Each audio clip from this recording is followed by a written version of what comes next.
আসসালামু আলাইকুম। আজকে আপনাদের দেখাবো আমাদের ছোট বাগান, শাকসবজি ফলমূলের বাগান। দেখা যাচ্ছে প্রথমেই সিম গাছ।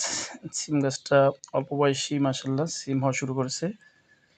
এই যে দেখেন ছোট, ছোট সিম হচ্ছে। সাথে দেখা যাচ্ছে একটা লাউ গাছ। লাউ গাছটা মাশাআল্লাহ অনেক, অনেক বড় হয়েছিল, অনেক হয়েছিল কিন্তু দুঃখের বিষয় একটাও লাউ হয়নি। তাও ভালো, লাউ আমার পছন্দ না। দেখেন ভিউয়ার্স, এই যে আমাদের সিম গাছ। এখন দেখেছেন এই আরেকটা লাউ গাছ, এটা একটু ছোট হচ্ছে।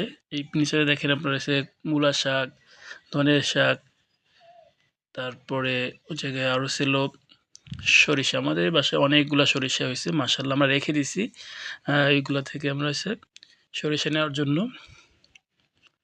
এই দেখেন আমাদের মালটা গাছ, মাশাআল্লাহ মালটা গাছে ফুল আসছে। গত বছর 4টা মালটা হয়েছিল, আশা করি ইনশাল্লাহ এবছর আরও বেশি মালটা হবে। সবাই দোয়া করবেন। এই দেখেন ধনে ফুল ফুটছে। এই দেখেন একটা আমাদের চুইঝাল গাছ, সবাই দোয়া করবেন চুইঝালটা যেন বড় হয়, গাছটা বড় হয়। এই একটা কুমড়া গাছ। এই যে দেখেন আমাদের তাল বেগুন গাছ, মাশাআল্লাহ বেগুনগুলো অনেক অনেক বড় হয়।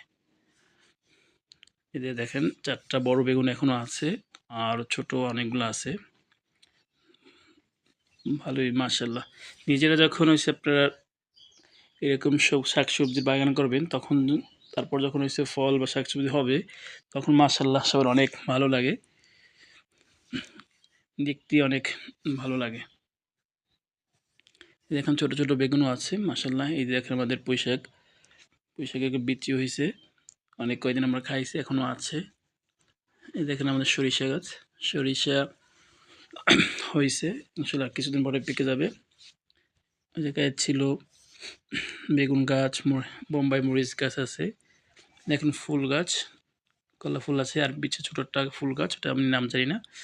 একটা দেখেন আমাদের ড্রাগন ফল গাছ, মাশাআল্লাহ। এটা দেখা যাচ্ছে আমাদের কলমি শাক, কলমি শাকের গাছ।